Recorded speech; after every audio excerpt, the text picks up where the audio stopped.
I'm looking all swagged up today, looking all nice. Thanks to Kachi that allowed Instagram to deactivate us on social media. And Kachi, just for the sake of posterity, so you guys know, Kachi refused to be the anchor today. Even I, Adeja Adebowale, am in a sad mood.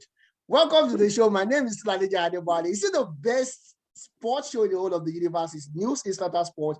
I have the whole gang with me today. Apparently, because United won and Liverpool won, AC Milan won. Everybody's here today, as a matter of fact. And we are airing live on the Band Radio Scope, concurrently on our YouTube channel, News Instanta Sports, and of course on all the podcasts that you can think of, especially on the Apple Podcast and Spotify. I have Olawale with me, I have Veronica Kachi with me, although I'm angry with him today. I have Sheyi with me, and I have Olayinka with me. So I'll start with Kachi, but I'm not going to put your accolades in. Kachi, introduce yourself. Sports fans, always a beautiful time to be here.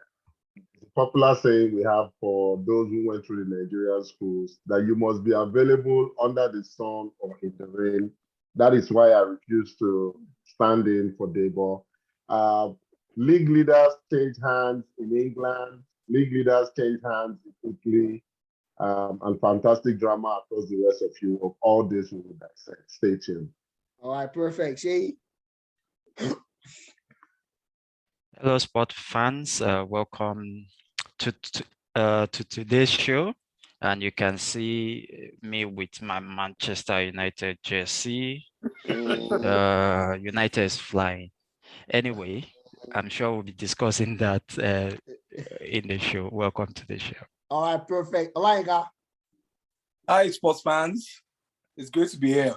My statement is this: which centre back throws long passes like Virgil van Dijk? None. Liverpool takes that to death. All right, perfect. Olale. Yeah, good evening, sporting fans around the world. Welcome to the show. It's been an interesting weekend across Europe.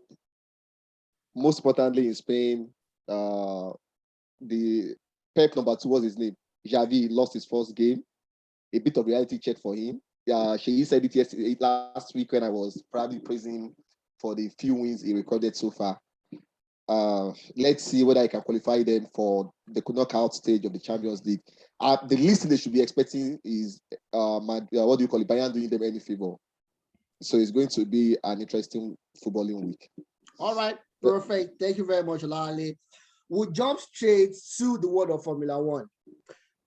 We had a prelude to this, and of course, if I'm to be a prophet, I'll probably be, I don't know, I'll be a prophet that can see vision. Who's that? Maybe Jonah or Job. I'll be, so okay, alongside, so I'll be Moses while Kachi will be Aaron. So we'll be both prophets, but it's going to be my brother interpreting my words. Of course, in the Formula One, we had a tantalizing one at Jeddah. The best, probably the best prelude that you can have for the final race of the season. It looks like a couple of weeks ago, looks like Max Verstappen might do wonders and shock the world. This is 8th unprecedented title gone by Sir Lewis Hamilton if he wins the championship, of course. But Kachi, without messing a word, I would do the favor of giving out all the juicy stuff. Wow. The first race in Saudi Arabia lived up to expectation. What didn't we have in this race? That's really what you would ask yourself. It's not really a case of what happened. It's a case of what did not happen. We had at least 5 safety cars, either real or virtual safety cars. We had collisions and people ramming into each other. We had drama between the top 2 protagonists, Max Verstappen and Lewis Hamilton, also coming into contact twice. We had instructions from the race steward telling Max Verstappen to yield his position to Lewis because of an infringement, and Max Verstappen, being very young and youthful, refused to do so. All this happened within a 2-hour window.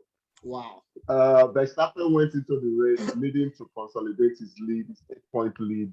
Lewis knew he had to win to stand any chance of potentially snatching this particular year's championship from Max. He did what he could on Saturday by starting on pole. As a matter of fact, Mercedes started on pole, but crazy things started happening. First, it was the son of the legendary Michael Schumacher. Crashing his car in the 10th lap that led to a virtual safety car.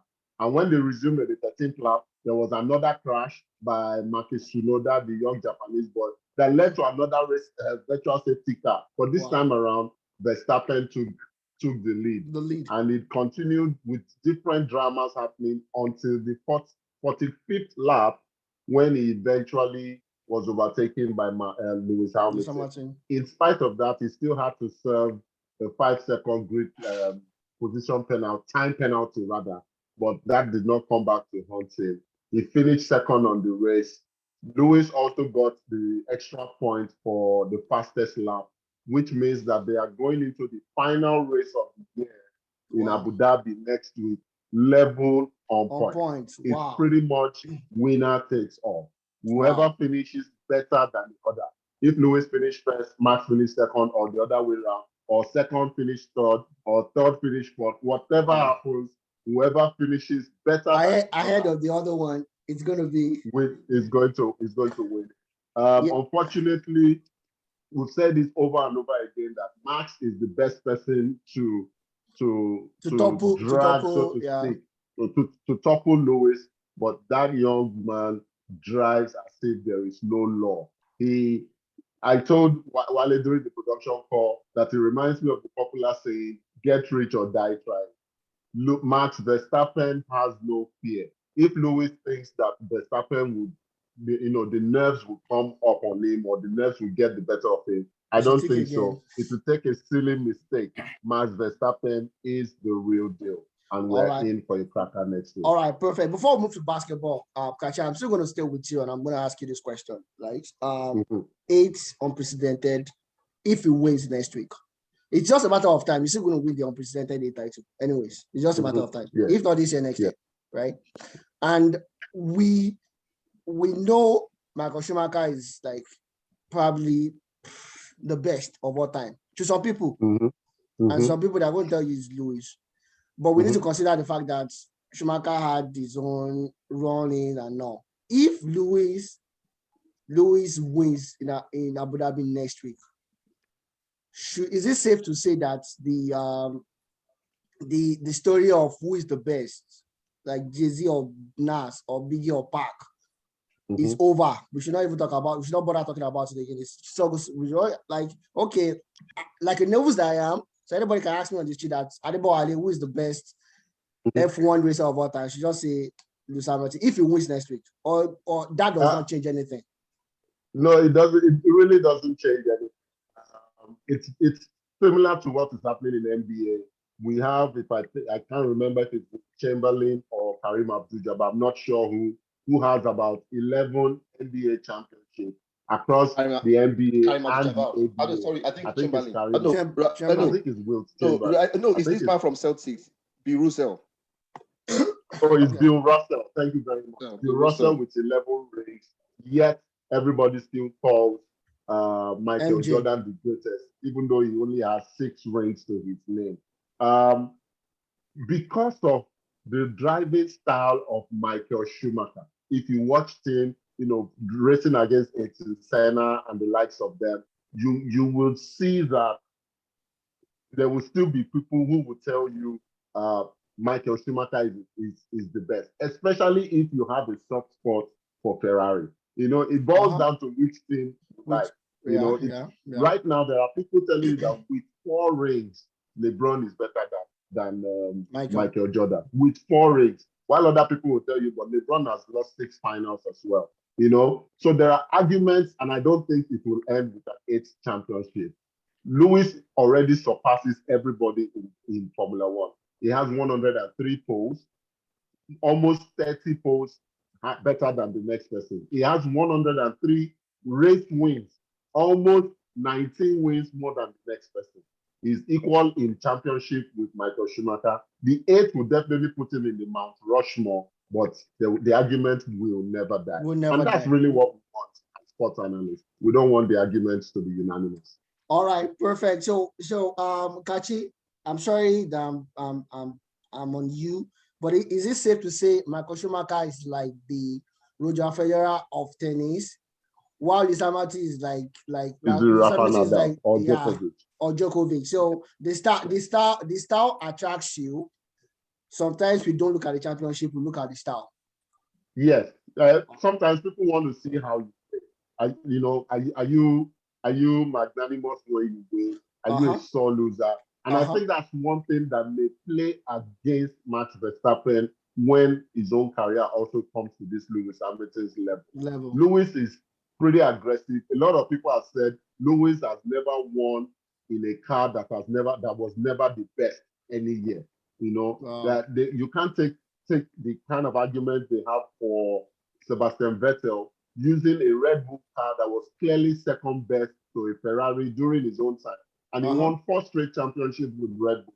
So that argument will always come there. Like Lewis always needs everything to be better than the competition before he wins. And Okay. some people will always take that against him. All right, perfect. Thank you very much, actually, for that wonderful analysis. Olayinka, I'm going to come to you now. The Golden State Warriors snapped the Phoenix Suns, literally, their winning streak, and they did it in an emphatic fashion. I don't know if you guys saw the play by Steph Curry from the stands into the buckets. I'm like, okay, we've seen it all now.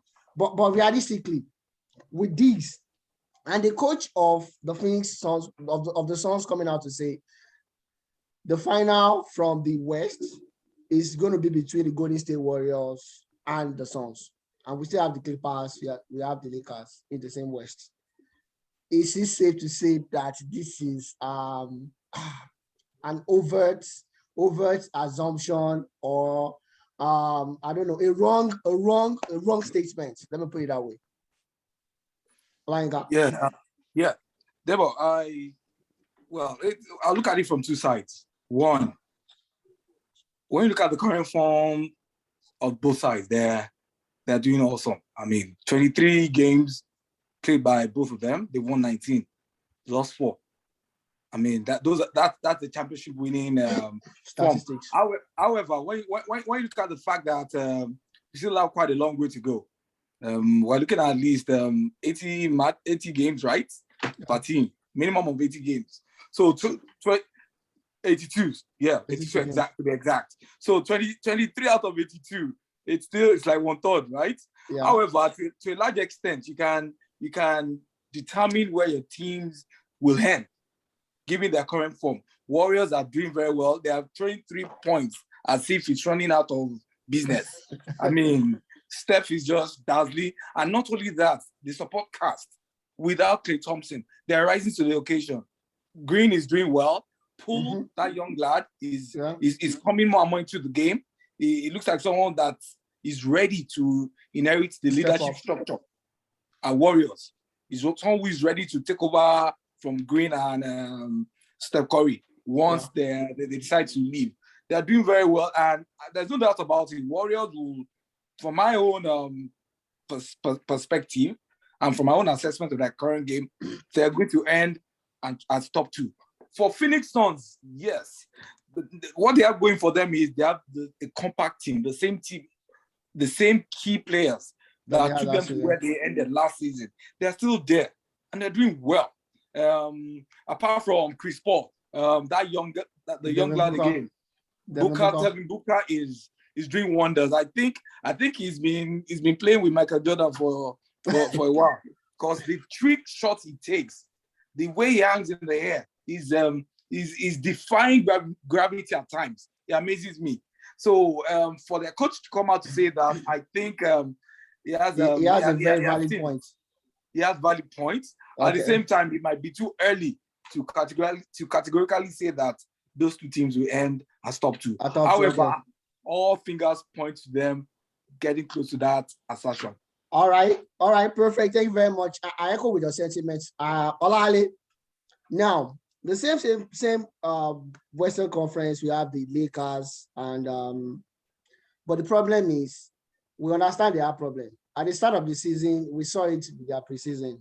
Okay, but when you have someone like LeBron, you don't want to jump the gun and say, okay, these people are not looking so good and bright, just like Ronaldo did to us now in the middle of the week, So, but we're seeing it a little bit of crack. I don't agree with you. You and Kachi managed to connive against me and try to bully me to agree with your points, but I still don't. But I want your opinion on the supporting cast that were traded off, that were sent away. Dennis Schroeder, Azrael, Caruso, Kuzma, Kuzma, the best player in the whole world, according to Olale. And of course, so Olale, do you think, or like put it into perception, what should have been done correctly as against bringing these old guys into the team? Well, I think the mistake has actually been done already. But if you look at the Lakers team, even when they won the championship, it was more of LeBron James, Anthony Davis, and the rest. What worked for them that year was Anthony Davis actually played up to his capacity or his ability of what we know he can actually do. And the supporting cast, everybody actually understand their roles and they played to it perfectly. So, but going into this season, considering what happened to them last season, looking at Anthony Davis as not too reliable, of course, you might probably think of the fact that they need a third star. Yeah, they need a third star. The two things why they need a third star is like more of the trend in the NBA now. You need somebody who is close to the number one, number two. To give you that bucket when it is very necessary. I understand that. Probably that was the thinking behind the bringing of Russell Westbrook. Russell Westbrook was actually the wrong guy to probably bring in at that time, considering how considering his style of play, which is probably not going to fit in with LeBron James, and with the number of players you traded for him. Traded out, yeah, it was just too much. I think they should have gone for DeMar DeRozan or Buddy Hield of Sacramento Kings. I don't think Buddy Hield will have cost them this number of players. Yeah, they traded out the way Russell Westbrook cost them. And Kachi, stand to be corrected, was I don't know whether was DeRozan traded or they did move on free as a free agent. So for me, I just think those two could have been a better fit for what the Lakers what they are trying to do. But that aside, I think on a more serious note, even without LeBron, Anthony Davis and Russell Westbrook, if they play up to their ability, most especially, I'm accusing finger towards AD. Now, if AD, who is considered as a top 5 player in the league by most people, he should have the ability to lead a team, at least a winning record. They shouldn't be struggling even without LeBron. For you to be depending on LeBron every night, it's an indictment on Anthony Davis. Most of his stats are actually going down, which is not really good for him. So two things. Yeah. The trade they made during the offseason was actually a terrible trade. And the second reason is Anthony Davis is really, really underperforming. Okay. Olale, just to add something to what you just said, whoever thinks AD is top 5 in the league right now, I want whatever that person is smoking. I want a taste of it as well. Kachi, I want to come to you now. Frank Gogo or Agogo or whatever his name is, the coach of LA Lakers. Frank Bogo. I call him Gogo. There's a rumor. There's a rumor to the fact that he could be sacked. I'm thinking of. Do you think that would justify? Do you think it's going to change anything to the form of the Lakers right now, even if it's good? I don't think so. I truly don't think so. Right now, I think Frank Vogel is probably still the best coach available to take care of the Lakers, because what is happening with the Lakers is not a coaching issue. Exactly. It's really a roster issue. Exactly. It's a mesh and form issue. But the truth is, as it is with team sports everywhere, when teams underperform, the buck stops with the coach. Right now, he got his flowers when they won the league, even though when they won the NBA championship, even though we kind of saw that, like Olawale alluded to, the Kobe Bryant's death inspired so many of these So many players things, to play yeah. out of their skin, and the bubble also helped. LeBron got a 3-month rest. He came back to the bubble refreshed, and all that is history. The reason why it will happen is mostly because, I mean, like I said earlier, the buck stops with the coach. However, I don't think the Lakers should make that move. Rather, they should stick and just realize, hey, this season is not yet lost. They are currently the 7th-seeded team, in line for the play-in tournament, which I know they want to avoid. But they're just 1/4 of the season gone. Sometimes synergy takes almost half of the season. Half of the season, yeah. Especially because of the basketball IQ of the number of people in the Lakers roster. That is why it's so perplexing that they are struggling this much. That even if you guys have not meshed out off the court, it reminds me of the famous issue between Bebeto and Romario. These two players did not see eye to eye off the football pitch for the famous Brazilian team of 1994. But when they were on the football pitch, the synergy their football IQ was so much that they didn't need to be friends. And I think that's really what's happening with the Lakers. That why do you guys want to be friends off the field, off the court, to be able to succeed on it? It begs for a lot of internal questioning, but also it will lead to finger pointing. You have to ask AD, what is your inspiration? Why are you not motivated?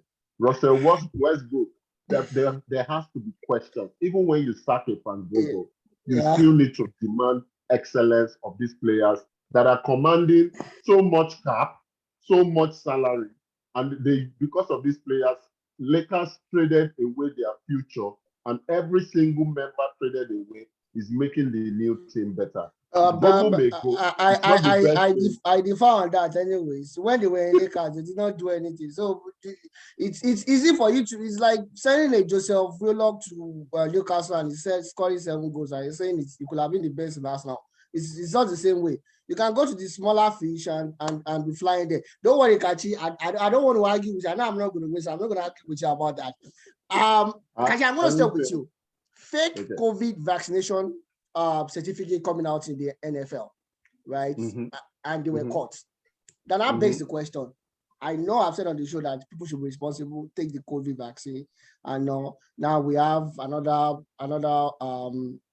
variant of it coming up, and we'll have to take boosters and the rest. What should we do with Kyrie?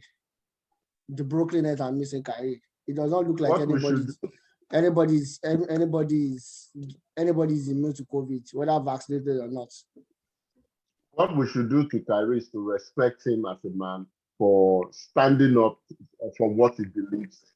I'm not saying whether what he believes in is the right thing or not, wrong, but he was man enough to say, this is where I stand and I will not budge from it.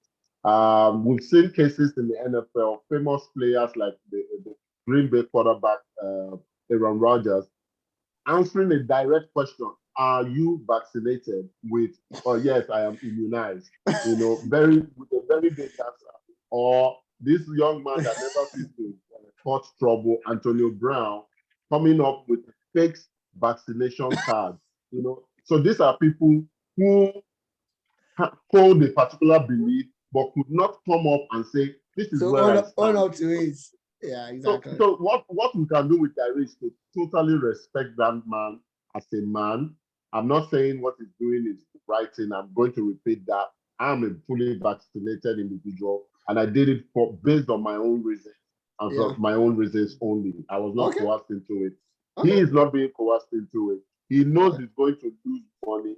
That's in Nigeria, they will say, if you want to talk to me, say it with your full chest. He came out and said it with his full chest, and I All respect right. him for that. Perfect. Sheyi, I want to come to you now. So Annie versus Joseph Diaz over the weekend. The WC lightweight championship. A great match, Sheyi. Yes, it wasn't a disappointing one at all. Of course, let's judging by the fact that in the first place, the battle was not supposed to take place. Joseph Diaz was supposed to fight Ryan Garcia, but because the guy had a broken hand and had to postpone the match, and there was a lot of war of words between Diaz and Devin Haney. Devin Haney being the full WBC lightweight champion, said was ready to fight Jojo Diaz. And it wasn't a bad one, a little bit of a close fight, because I believe Jojo Diaz actually came to the party. The third, fourth, and seventh round, including the 12th round, was actually won by the Diaz, which really means he also has his own firepower right there. And of course, judging by the fact that Devin Haney had the height over him, the reach is there. And I think Devin Haney is a more skillful boxer also, who knows when to defend and also when to ramp up the body shots to weigh down his opponents. So at the end of the day, I think it was a great boxing bout. Two great fighters. So are we going to see a unification bout in this division anytime soon? Yeah, I knew you were going to come to that. Last week we discussed about Kambosos and Teofimo. By the way, Teofimo Lopez, the doctor said, was quite lucky to be alive, because after the medical check on him, they found out that there was hair in his chest during the fight.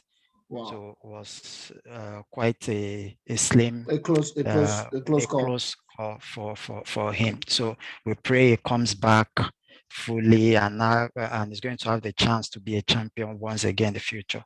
Back to your question, they are already talking. In fact, after the Anne Diaz fight, there was a ringside interview between Kambosos and Devin Haney. They both agreed that they are ready for the fight. Kambosos only said he wants it to be in his native land, Australia. And I think Anne is ready to travel the length to be an undisputed champion of the division. All right, perfect. We'll go on a short break right now. When we come back, I'm going to be coming to attack the award they call the Ballon d'Or. Don't go anywhere, guys. We'll be right back.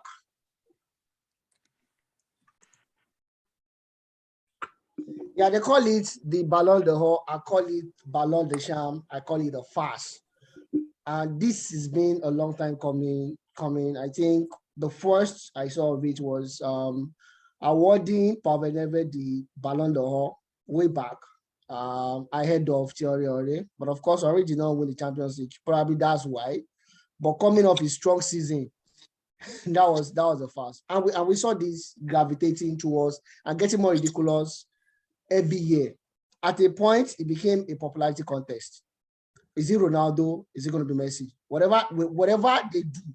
I was watching a clip of Iniesta, and I'm wondering how on earth did neither Iniesta or Wesley Sneijder win the Buffalo of the Year in 2010? I'm wondering. These are ridiculous talents, and I'm to top it all this year, giving the 7th Ballon d'Or to Messi. Messi is a great player, I know that about it. Probably the best of all time. I can never argue about that. But in the course of this year, that finished October 24th, if I'm not mistaken, Sheyi, correct me if I'm wrong. You're right. Messi is the best player in the world. That is ridiculous, if you ask me. Olale, I know you are always less emotional than me, so I'll start with you about this one. Yeah, I think this award, most specific, what made this year's award a bit painful was because Ballon d'Or, for whatever reason, known to them, avoided hosting this award last year, because I couldn't understand the reason why we couldn't have an award last year, even though the season, there was no football for like 2-3 more, but every football that was supposed to be played last year was actually played. So it looks that H2 demolition of Barcelona with Messi. Exactly. So it looks a bit like something mischievous not to host that award last year, because FIFA actually hosted their own.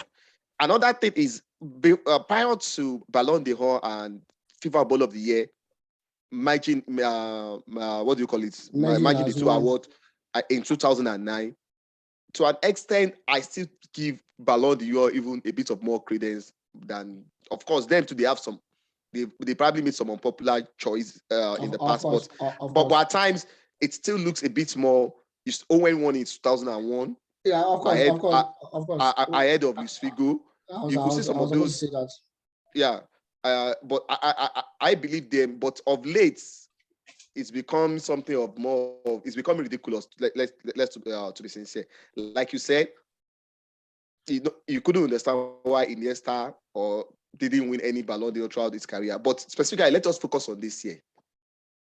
What is the basis of awarding the award to Messi specifically? Because I know it's an individual award, but again, the team performance has a tell on who wins.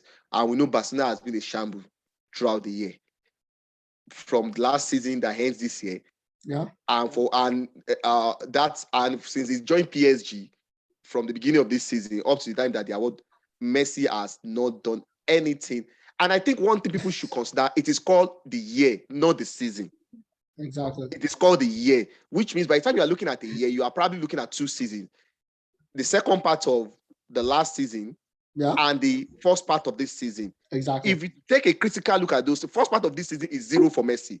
And the reason why probably some people making argument for Salah, why I can't probably put up Salah, is because, yes, this season, first part of this season is fantastic. But if you look at the way Liverpool's performance, which probably tells on his own performance too, last season wasn't really encouraging. And that's why, if at all there would be only if at all anybody would be concerned for this award, it has to be Lewandowski. Yeah. And if there's any other person that you even consider to even have a chance, I'll probably be Karim Benzema, because he has had a fantastic year. He has a fantastic year, both at the national team level and at the club level. Not because of the goals alone, you have to look at his impact. So it was actually, for me, when I saw it, I was just laughing. I was like, it's a complete joke. There was no reason for all this. I couldn't, because I can't understand it. Messi has not, we are not looking at Messi as a footballer throughout his career. That is where a lot of people are getting it wrong. Of course. Nobody is comparing. We are saying this year. This year. And Lewandowski broke a record that has been like Gerd Müller, years, like 45 years record of Gerd Müller. Forget about it. If I call it a farmers league or something, a lot of great players are playing in that league that have not been able to break that record. And they defeated Barcelona 8-2, including with Messi with it. So you understand? So I will just give other guys a chance to talk. Okay, but I just think my own view is it's very ridiculous. I'm gonna come to you now. We had Ronaldo coming out to put veracity to a post to say the award was a shambles, and he said facto, right?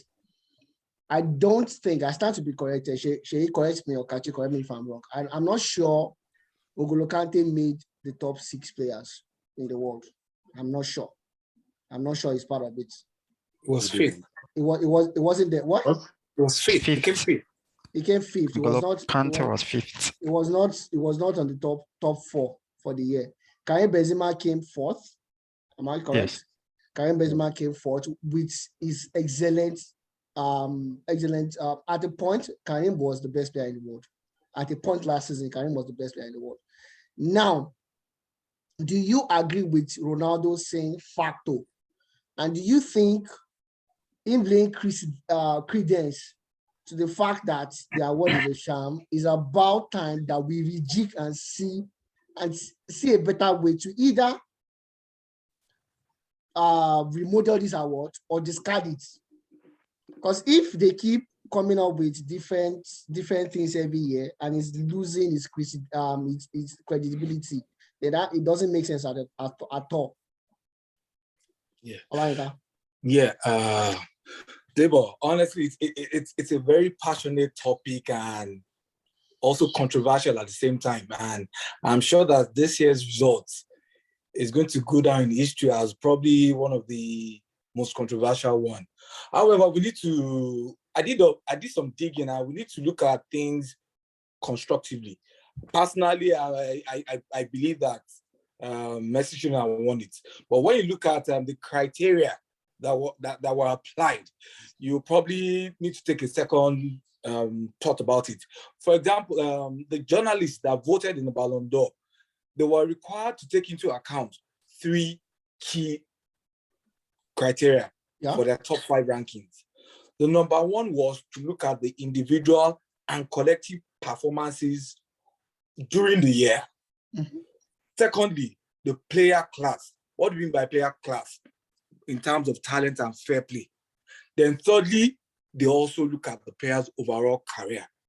Okay. That's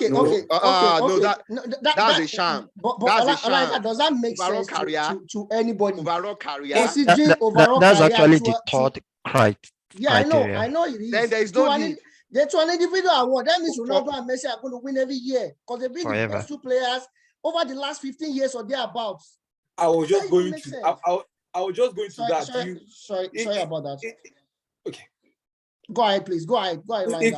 It sounds unfair, and I think it's unfair. I mean, it doesn't make sense. Until that means until Messi and Ronaldo, until they retire, chances of any other footballer winning that title will always be slim. Sorry, sorry for interrupting you, but my own is, it sounds unfair means like something that is probably practical, but probably we are being emotional. No, this is not practical. This is ridiculous. It is player of the year. The criteria that criteria was mischievous. I'm sure they don't have those criteria in the previous years. It was deliberate. And I think, see, this whole thing is Ballon d'Or is actually being, what do you call it, hosted by French, I think the French football magazine. Yeah. I just think the Messi PSG connection has something to do particularly with this year. That's just Olale, when they see you, don't call me out. Let them come for me. Continue, please. So basically, I think they need to go back to the drawing board. The criteria needs to be not just reviewed; they need to be amended. I mean, we can proudly say, we can beat our chest, all of us. We can count 3 footballers that have been consistent in the last 1 year and that have been better than Lionel Messi and even CR7. Look at Robert Lewandowski. I mean, he's been scoring for free. He's someone that, and to show that there was mischievousness, as Wale stated, they had to create one nonsense award. Best striker of the year, just to appease him. That award will not be there next year. That shows that will not be there next year. It will not be there. Yeah, you're just right. Wait for it. I totally agree with you. I concur with you. So I think they need to stop all this politicking and let us begin to call a spade and not a farm implement. All we right, need to do the right thing. Perfect. Let me sample Kachi's opinion. A couple of years back, at the peak of Ronaldo and Messi power, Asamoah came out to say it's about time that we don't focus on individuality in a collective football or a team sport. But of course, money needs to be made, and this is where people make their money from. So you can't knock their hustle, so to speak. But at this point, if these kind of things keep cropping up every now and then, is it safe to say that Asamoah was right or not? Because like Olale, I don't want to be sued as well, but I'll go with Olale. French connection might be involved as well. That degrades the award. It was very plain to see that the French football magazine, after I think Michel Platini won it. I think it was in Juventus.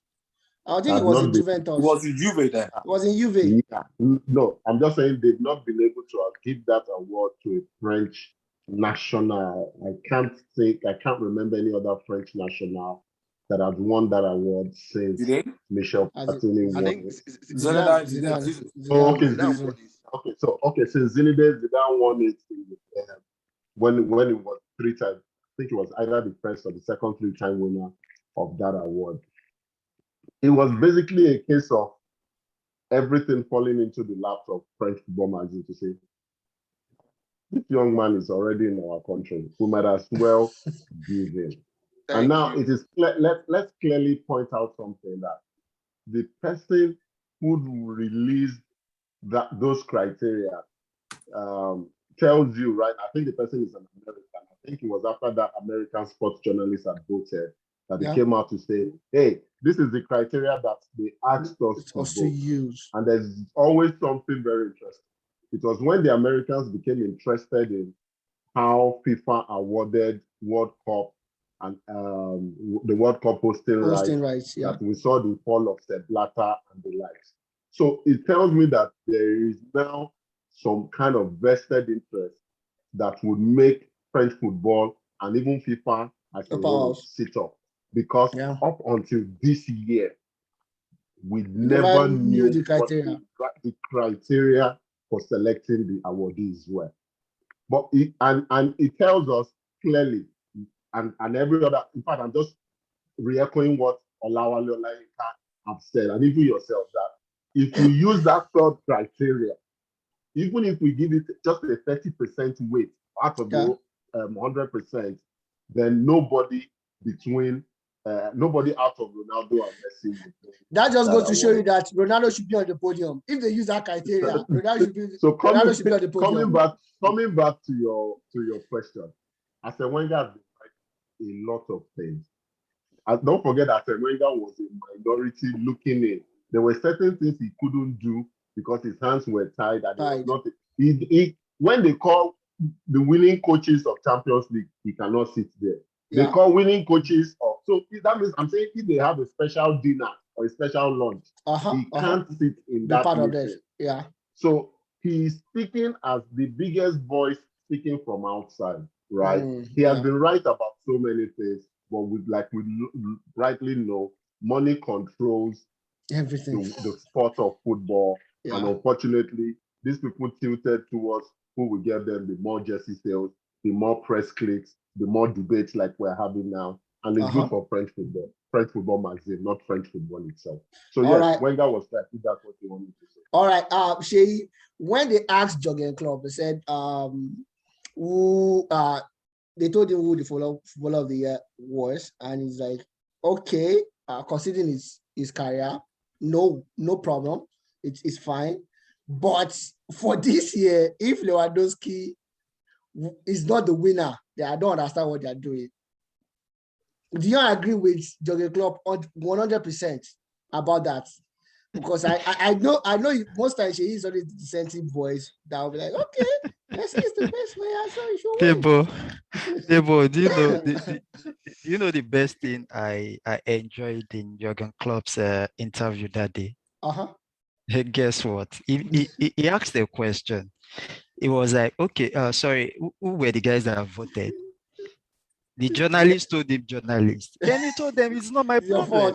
It's your fault. Go and ask your colleagues why they voted. So I think that was a peak of the week for me, talking about Ballon d'Or. Because if you ask me, that is the best answer to anybody that's ready to sit down here and argue. He now said something. He said, if that is the criteria, then there is no point that you talking about all other players.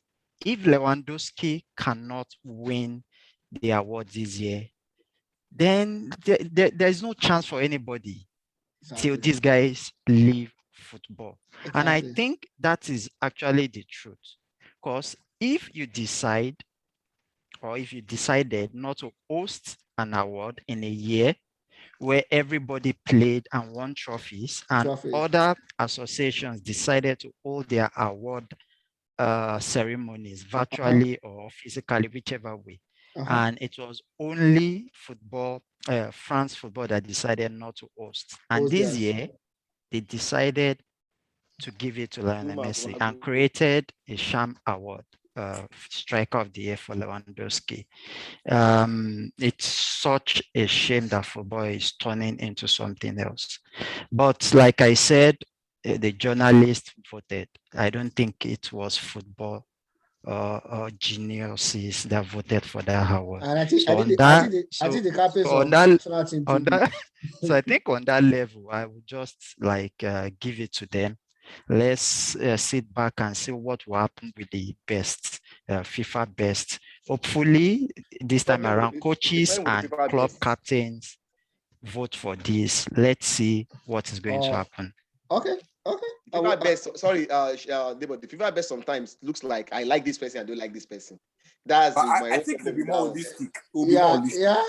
It will be more holistic. Yeah. Probably more holistic. But at times, because when you listen to some when people, you when you see some selection, when you see them way back when Puyol was the captain, he has his pecking order. Messi, Iniesta, Xavi. Iniesta is, and when you see Sergio Ramos will always put Ronaldo there. He might not put Ronaldo at number one, that's but true. Ronaldo will be there, Benzema will be there.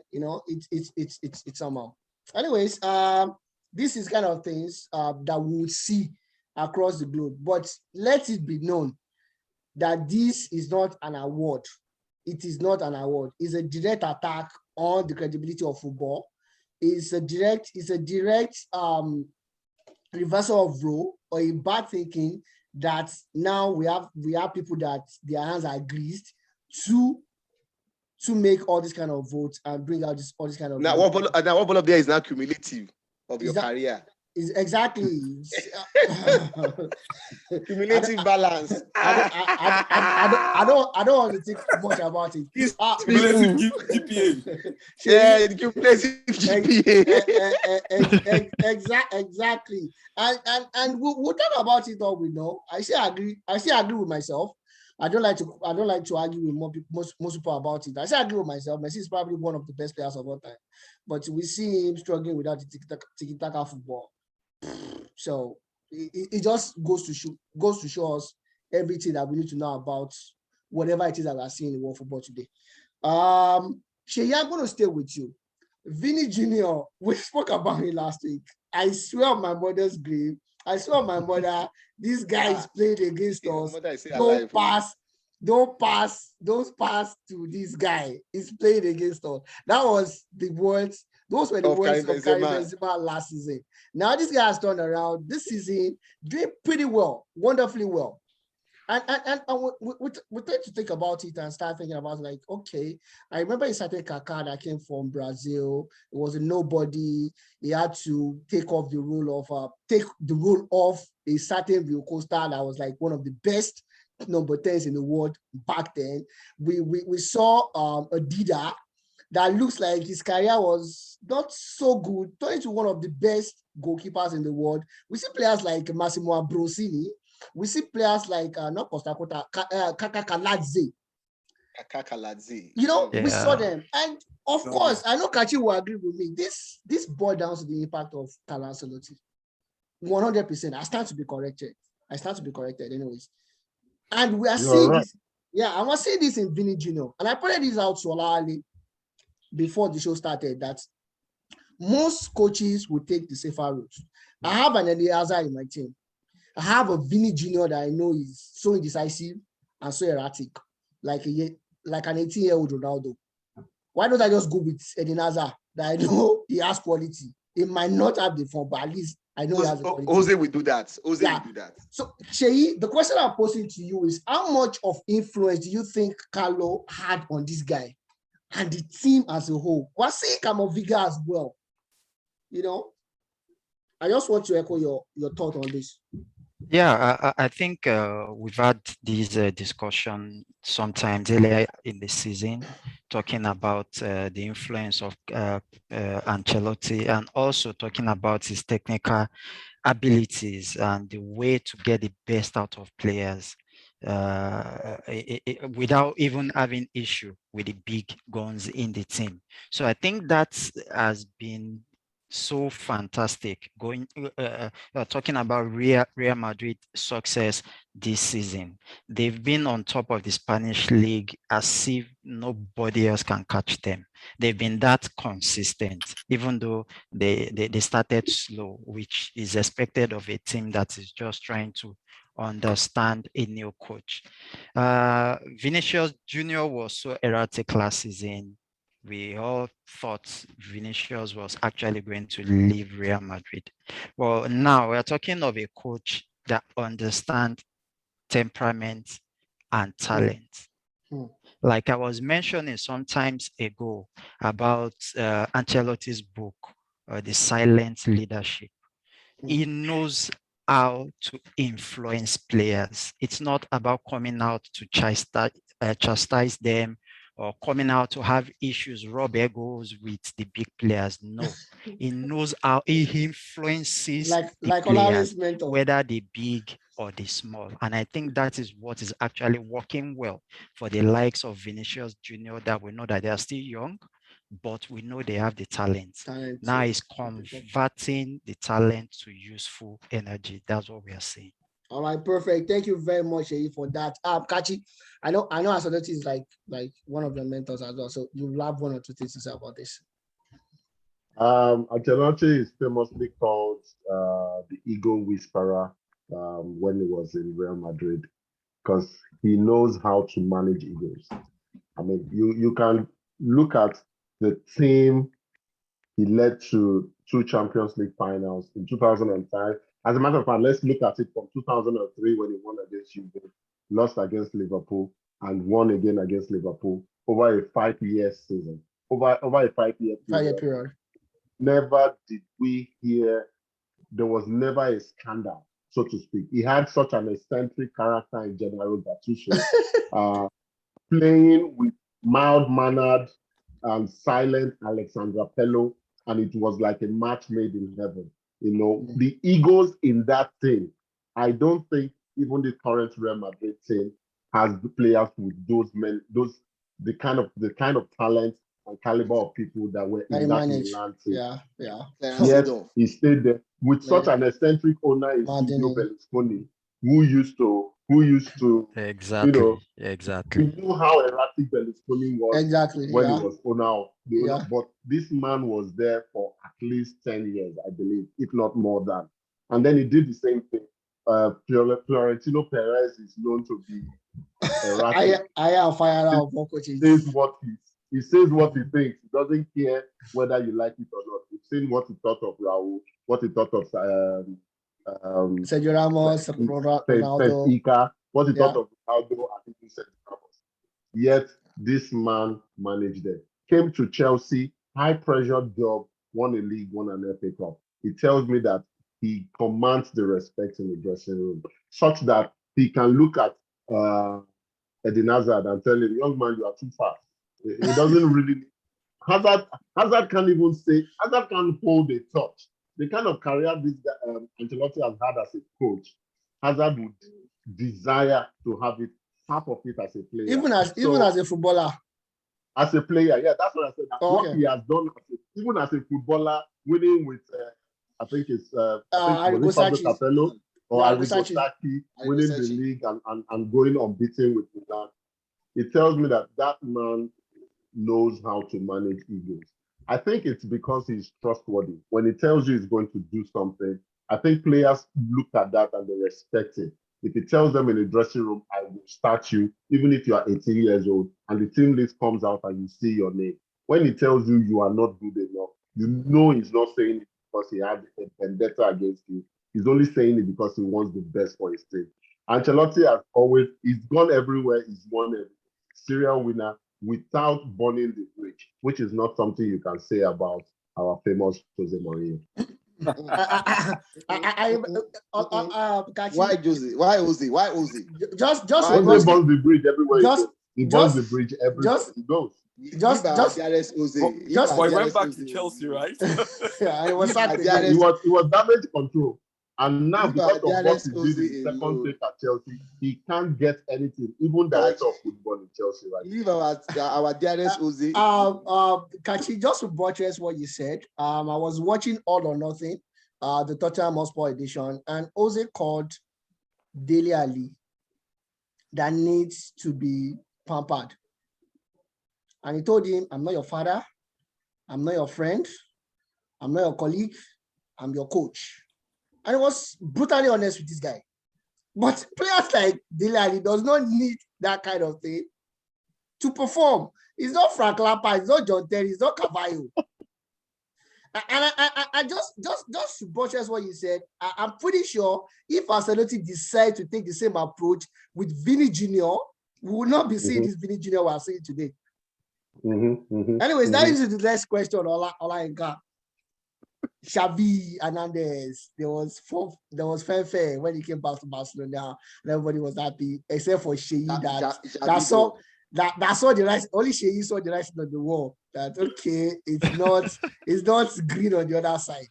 How long do you think? Yet exactly. How long do you think we should give Xavi, and how much do you think his philosophy impacts the player that he currently coaches? Debo, Xavi Hernandez, as we all know, is a legend at Barcelona. And I think that singular fact might buy him more time till probably the end of the season. When you look it should be a project, though. It should be a 2-year project. It's a project. It's because the project manager of a new project at Barcelona.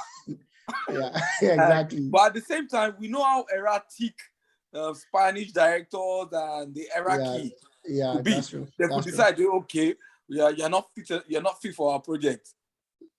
That's true. 10 matches down the line, go your own way. When you look at his pedigree, honestly, his pedigree is not too encouraging. I mean, coming from a lower league and being pushed to manage one of the greatest club sides in the world, it puts a lot of pressure on him. And at the same time, when his season, we're in a generation where there's serious financial crunch, and as such, he could always also give the excuse that as of now, because of lack of finances, the players that he needs to actually come up with a formidable team are not available. When you look at the players that they featured against Real Betis in their 1-0 loss, I felt sorry for Barcelona and I felt sorry for Xavi. When a Depay is like your star attraction at this moment, it goes to show that you are not considering playing European football next season. Yeah, that's true. I think as much as that appears to be the reality on ground right now, it will be qualified for Europe. So that might create a sort of unrest. Fine, they understand that there's no money. This guy is a young coach. He's meant to be a long-term manager of the club that he once played for. But I think along the line, things might change if he doesn't start performing. Realistically speaking, they cannot win the league. But I think the least that they expect from him is to qualify for at least one of the two European tournaments. Maybe Champions League, top. They should. Europa, worst case scenario. If that doesn't happen, Xavi might not have a job next season. He might not have a job. And I think that the challenge is the fact that he allowed himself to be pushed into such a big role club. Look at Steven Gerrard, for example, from Rangers. We know that along the line, in 10 years' time or whenever, Gerrard is going to coach Liverpool one day. But he was wise enough not to rush into either being an assistant coach at Liverpool or becoming the head gaffer. He decided to test the waters in a middle place team. And look at it. Let me tell you what happened. I actually have a contrary opinion, guys. Okay. I think Xavi has so much capital with the Barcelona fans and management that even if they don't make the European tournament this year, they will stick with him. Barcelona, I think their management, they may not come out to tell their fans that, but deep down within themselves, they have already written up this season. finished this year. This year It's gone. written it I agree with Kachi. like we do in The accounting, that only- this year has Kachi, the And- only trophy Barcelona will win this season is the Ballon de Champ they gave to Messi. Couple But of- there'll be more if they don't did not qualify present for it. Europe, He did there'll not be more present financial it pressure on now. them. Well, Yes, we know of the financial pressure. And we Mm-hmm. also know that the fact that it is Xavi, there's a feeling that comes with knowing that this man, he learned under Johan Cruyff. He played with Frank Louis- Rijkaard. yeah. The Dutchman, So Van- they know that ultimately Van Gaal. he will get Van Gaal. this right. So they Van will Gaal let gave him him the see out debut. his 3-year contract. I think they will let him see it out because this year is not the year they will assess him. They have to take him this year, otherwise, if he wins with Al Sadd again in Qatar, he may not even, his next trajectory may not even be Barcelona. So it was really a case of let's get him now that he's cheap than when his stock rises. And I don't think he will be judged or let go. Yeah, My opinion. I actually agree with Kachi. I think what will happen with Xavi is the same thing that is happening with Mikel Arteta in Arsenal. Arsenal knows they are not a first-tier team right now. They have to take a gradual process towards getting it right. And I think they've done it before. I think one thing is this: when teams are in crisis like this, United still in their own crisis, not out of this completely. Mhm. I think there are two types of coaches you look at. There are two types of coaches that there are coaches who are serial winners. Yeah. That most times coaches who are serial winners are not probably suited to this kind of jobs. Exactly. There are coaches who are Builders. team builders, who build team culture, everything about this thing. They might not necessarily be that kind of coach that might look at their CV and see that they win, but they can build a team. I think Xavi will probably need to see part of that builder, not winning question, because the old Barcelona team just needs a reset, a cultural, a reset completely. Exactly. Just like what United, forget about whatever they've said about Ralph in the last, how many people knows about Ralph in the last 3-4 years? If you are not conversant with German football or a top guy, you might not even know that there was somebody like that has ever existed before. You understand? Exactly. But his antecedent shows that he's like a team builder, which I think is what United, I think that was probably what United wanted to do with Van Gaal, but probably were not patient enough. Because they wanted Mourinho. Okay, anyways, Olale is trying ways to bring Manchester United to the conversation. We're not talking about Manchester United. Sorry. I'm offended. United is the failed institution. I love the concept of interim manager. It shows what they are planning to do. Yeah, I understand. I needed to attack Olale for a little bit there. I needed to attack him to make myself feel good. They destroyed Arsenal 3-2 in the midweek last week. So I needed to attack him to make myself feel good. Shay, I'm gonna come to you now. I'm not going to attack you. You know I love you more than I love Olale. I hope so. Controversy in the German El Clasico. 76 minutes, the ref decided to give a controversial penalty to Bayern Munich. We know we don't hear this often in the German football, not like the English football. But is it? I don't know.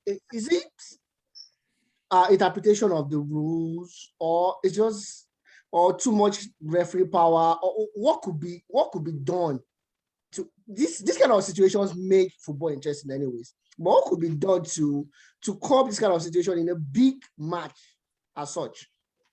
I'm pretty sure if it was Shaka versus Bayern, we will not hear it. We'll not hear anything about it, or it won't be a big news, right? Exactly. I think probably the interpretation of the law by the ref in question and probably led to that. Even though there was I think, an outcry by Jude Bellingham Yeah. about the ref. It should respect the ban, anyways. Yeah, I think so too. It should respect the ban. Talking about the ref being the ref that was It's once corrupt, docked, it's for corrupt being and corrupt in the game and all exactly that. I think that was over over the edge. the edge, especially from a young footballer with bright future. Yeah. I think it was just probably a mistake from the ref, which I think maybe the VAR should have Corrected. interpreted Exactly. otherwise and Mhm. correct the situation. It's a big news because it happened between Borussia Dortmund Dortmund and and Bayern. Bayern Munich. And we're talking of matches that can actually determine where the Who's the title winner? is going. Exactly.